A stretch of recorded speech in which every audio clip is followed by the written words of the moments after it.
Selanjutnya, mengenai sistem pencernaan. Untuk nomor 11, organ-organ pada sistem pencernaan makanan manusia dapat dibedakan menjadi saluran pencernaan dan kelenjar pencernaan.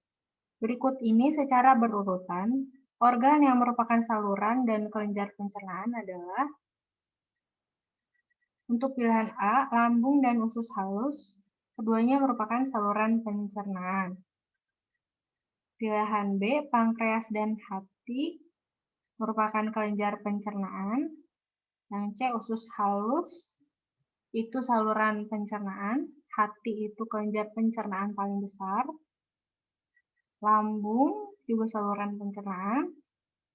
Kemudian pankreas, kelenjar pencernaan. Usus halus, itu saluran pencernaan. Jadi jawabannya adalah yang C dan D. Jawabannya ada 2.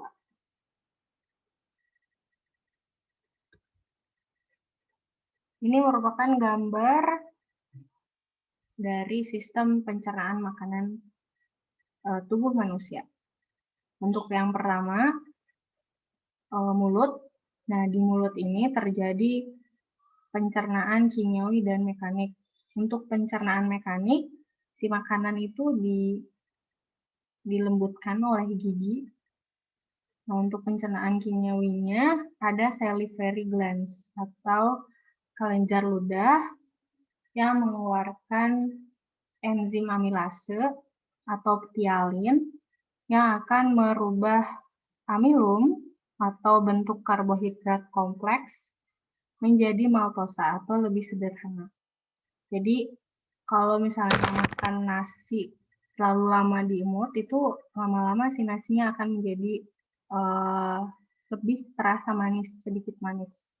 Karena adanya si enzim amilase yang merubah amilum atau bentuk karbohidrat kompleks menjadi maltosa atau lebih sederhana.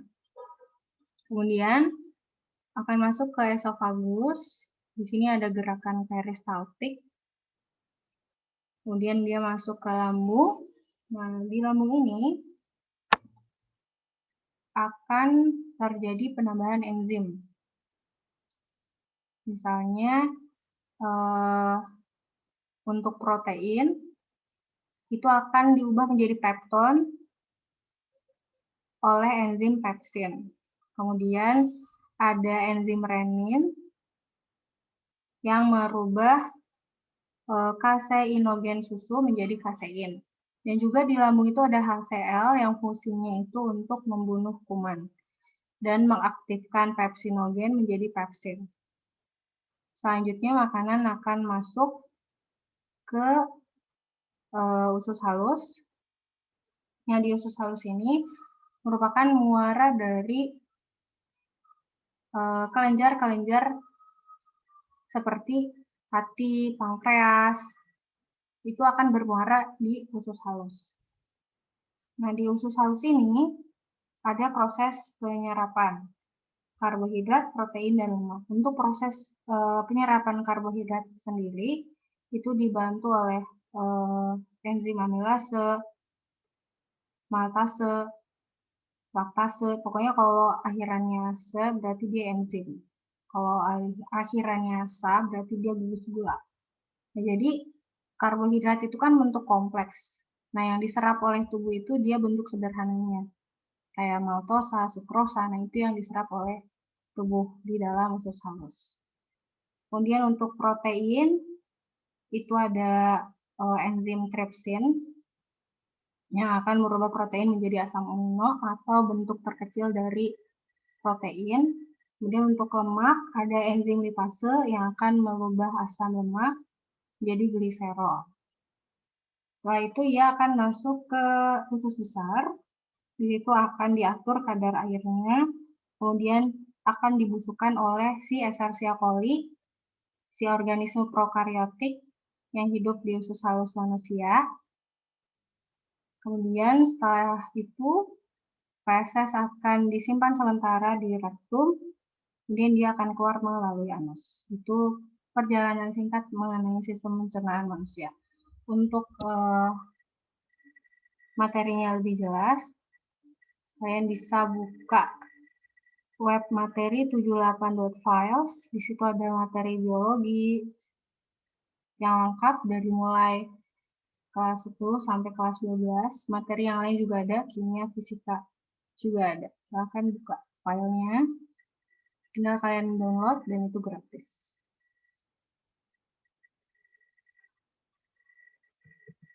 Untuk selanjutnya mengenai sistem pernapasan. Bagian pada faring yang berfungsi untuk mencegah saluran pernapasan dan saluran pencernaan bercampur adalah jawabannya epiglottis. Jadi si tenggorokan ini tuh punya cabang, yaitu cabang satunya esofagus yang fungsinya itu untuk menghantarkan makanan ke lambung, dan satunya lagi tuh trakea untuk menghantarkan udara ke paru-paru. Nah, di situ ada pembatas atau ada katup yang membatasi, namanya epiglottis. Makanya ketika kita makan, kita dilarang untuk berbicara, karena nanti si sistemnya bingung gitu. Ini orang mau makan apa mau ngomong, jadi katupnya bingung. Jadi ketika ngomong terus kita lagi makan, itu kan biasanya tersedak ya. Jadi itulah mengapa kita dilarang untuk berbicara ketika makan. Nanti si katup epiglottisnya tuh bingung. Nanti kita malah tersedak. Jadi si makanannya itu masuk ke saluran pernapasan, tapi biasanya dia akan keluar lagi melalui hidung. Nah, ini organ dari pernapasan.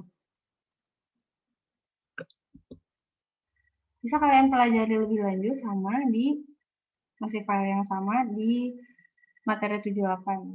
Di sini dijelaskan perjalanan si udara dari mulai hidung masuk ke faring, terus laring, pulmo atau paru, kemudian bronkus, laring, kemudian ke trakea, ke bronkus, kemudian di pulmo atau paru-paru, dan terjadi pertukaran udara di alveolus.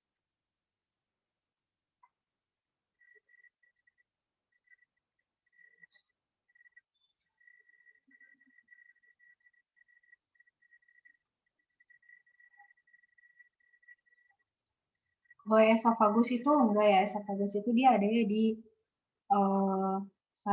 saluran pencernaan. Kalau bronkiolus itu cabang dari bronkus.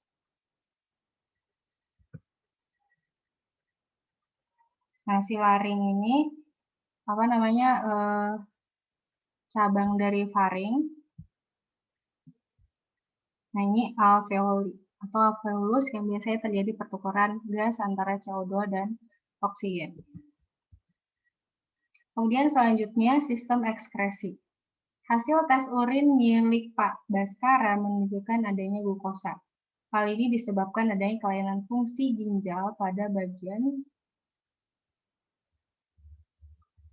nomor 1 dan 5, nomor 3, 2, dan 4, 2 saja atau nomor 1 saja. Jawabannya yang nomor 1, karena nomor 1 ini merupakan glomerulus atau tempat terjadinya filtrasi atau tempat di mana si darah itu disaring di glomerulus. Ini glomerulus. Yang nomor 2 itu tubulus distal.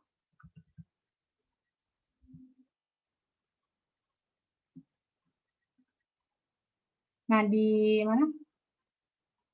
Di glomerulus ini terjadi penyerapan air, glukosa, bilirubin, urea, air, dan lain-lain. Nah, sehingga seharusnya jika glomerulus itu bekerja dengan baik, partikel gula itu tidak akan keluar dari saluran urin karena dia sudah disaring terlebih dahulu di glomerulus. Jadi hasil dari filtrasi merupakan urin primer. Nah, si urin primer ini seharusnya tidak ada glukosa jika si glomerulusnya bekerja dengan baik. Jadi yang nomor 13 itu jawabannya yang nomor nomor 1 saja.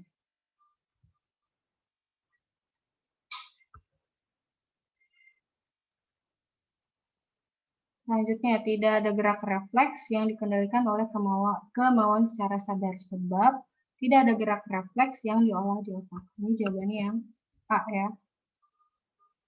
Pernyataan benar dan keduanya saling berikatan. Untuk penjelasannya, skema gerak dari gerak sadar itu, dia akan dibawa saraf sensoris menuju otak. Kemudian saraf motorik akan menyampaikan impuls tersebut ke efektor atau otot sehingga bisa melakukan gerakan. Contoh gerakan sadar kayak apa? Kayak gerakan mau baca, mau beres-beres rumah, gitu kan, itu dilakukan atas sadar gitu ya. Kalau gerakan refleks itu dia tidak diolah di otak, tapi dia di sumsum tulang belakang. Contohnya apa? Ketika kita mengedipkan mata kalau ada debu masuk, atau ketika kita menyentuh benda yang panas, itu kan kita refleks tuh langsung angkat tangan. Nah, itu contoh dari gerak refleks. Selanjutnya, yang terakhir, sistem reproduksi. Dalam siklus reproduksi wanita terdapat beberapa hormon reproduksi. Salah satu hormon reproduksi itu adalah hormon progesteron. Peran yang dimiliki hormon tersebut adalah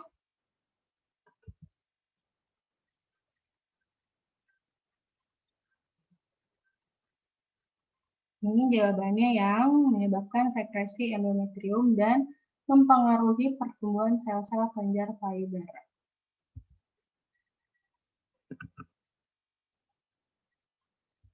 Nah, untuk siklus menstruasi ini sedikit dibahas. Nah, ketika fase menstruasi ini terjadi ketika sel ovum dan sel sperma tidak bertemu atau tidak terjadi fertilisasi di tuba fallopi. Jadi, produksi hormon estrogen dan progesteron itu turun, serta dinding endometrium ruptur atau luruh, sehingga mengeluarkan darah. Kemudian masuk ke praovulasi atau folikel, di mana si hipofisis anterior ini mensekresi FSH atau follicle stimulating hormone. Yang fungsinya dia merubah si folikel primer ini menjadi folikel sekunder. Nah, si folikel sekunder ini akan membentuk hormon estrogen. Bisa dilihat si hormon estrogen itu meningkat. Nah, si hormon estrogen ini akan mempengaruhi hipofisis anterior untuk mensekresi LH atau luteinizing hormone. Fungsinya apa? Si inti dari sel ovum ini akan keluar dari folikel. Jadi itu yang menyebabkan si LH tadi. Nah, setelah fase tersebut, masuklah ke fase pasca ovulasi atau luteal. Nah, jadi kan tadi folikelnya ini sudah keluar tuh inti sel ovumnya, dia akan membentuk corpus luteum. Si corpus luteum ini akan menghasilkan hormon progesteron. Meningkat hormon progesteronnya karena apa? Karena asumsi dia kalau sel telurnya keluar berarti akan terjadi pembuahan. Kalau terjadi pembuahan, maka si dinding rahim itu harus disiapkan. Jadi si progesteron ini akan menebalkan dinding rahim atau dinding endometrium. Seperti itu.